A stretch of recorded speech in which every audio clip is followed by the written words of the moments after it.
लुधियाना के सुनील और उसकी बीवी रीटा एक अच्छे और संपन्न परिवार से ताल्लुक रखते थे। एक दिन रीटा की भाभी उसके घर आती है।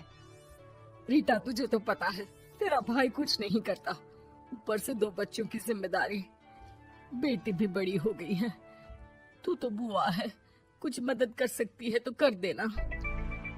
कहाँ पैसे हैं भाभी, बस समझ लो किसी तरह हम लोग भी दिन काट रहे हैं। 2 ही तो कार है और मेरी बेटी भी बड़ी हो रही है। अब उसके लिए कार लेनी है तो 10 लाख का खर्चा तो लग ही जाएगा। तभी वहाँ सुनील आ जाता है। अरे शशि, क्या है, तू हमेशा पैसों के लिए परेशान क्यों रहती है? वैसे क्या जरूरत थी बेटी की शादी इतने बड़े घर में तय करने की? अरे पैसे नहीं थे तो ऐसे ही कर देती कहीं शादी। इतने बड़े होटल में क्यों कर रही है शादी?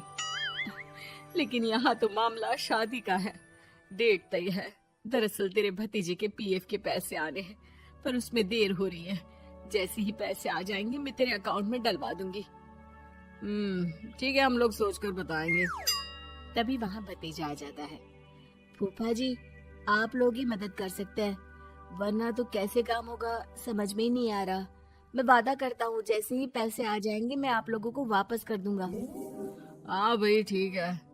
अब देख भाई, हमारे लड़के तो सारा दिन घर पर पड़े रहते हैं, ना कमाते हैं ना कुछ कमाने की इच्छा रखते हैं। लेकिन चल, ये ले, कितने पैसे चाहिए?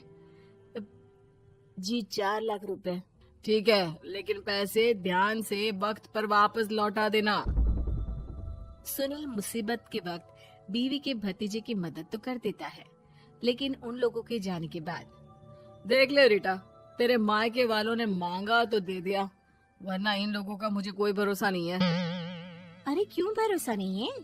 इससे पहले तो कभी इन लोगों ने आपसे मदद भी नहीं ली।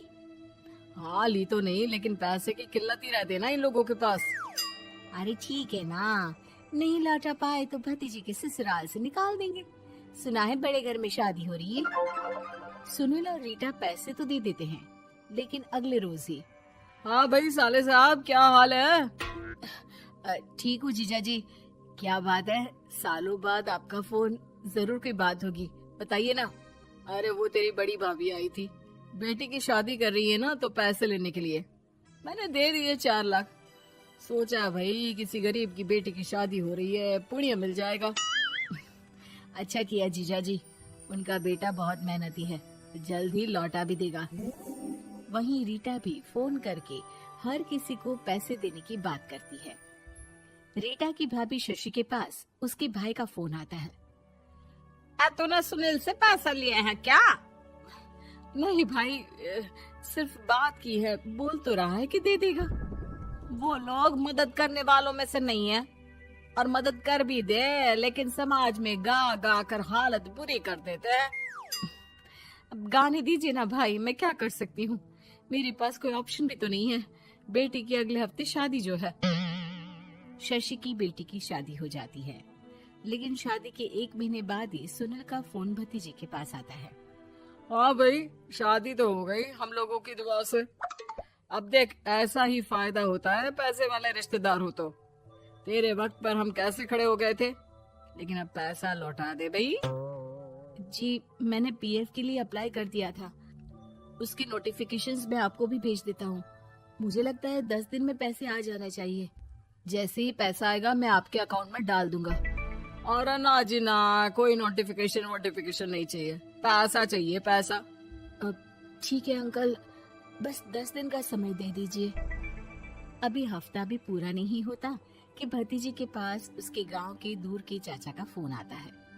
अरे बेटा, क्या बात है, सुनील के कोई पैसे ले रखे हैं तो दे क्यों नहीं देता?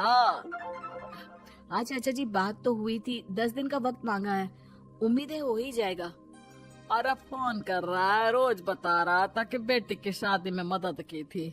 अब क्या है ना, भले ही शादी 10 दिन रोक देते, लेकिन सुनील से मदद नहीं लेनी चाहिए थी।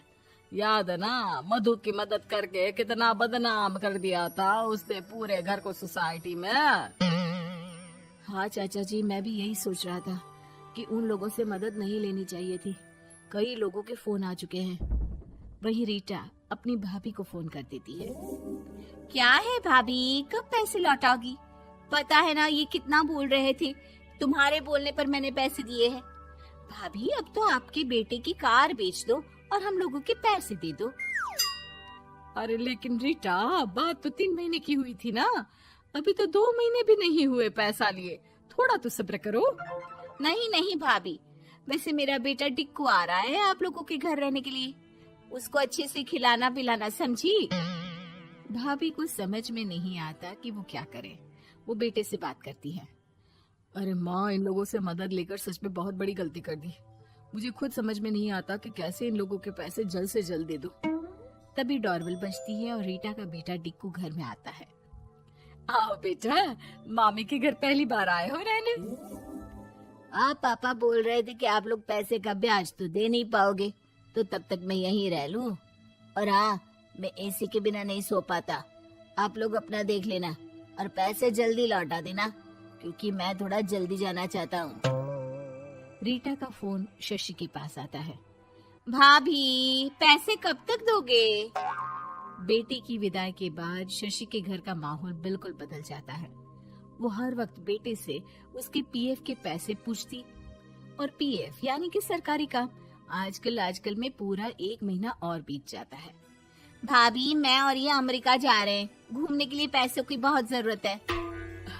रीटा, मैं पूरी कोशिश कर रही हूँ कि जल्द से जल्द पैसे का इंतजाम कर दूं, लेकिन पक्का नहीं बोल सकती।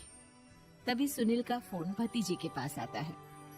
देख माना 3 महीने की बात हुई थी पैसे लौटाने के लिए, लेकिन अभी मुझे पैसों की काफी जरूरत है। मैं अमेरिका जा रहा हूँ, तो पैसे मैंने किसी से ब्याज में पकड़ लिए हैं। तू हर महीने 4 लाख का 20,000 ब्याज डाल देना मेरे अकाउंट में। सुनील फोन रख देता है, लेकिन भतीजा काफी परेशान हो जाता है। वो ऑफिस से शाम को घर आता है कि माँ पूछती है, क्या हुआ बेटा?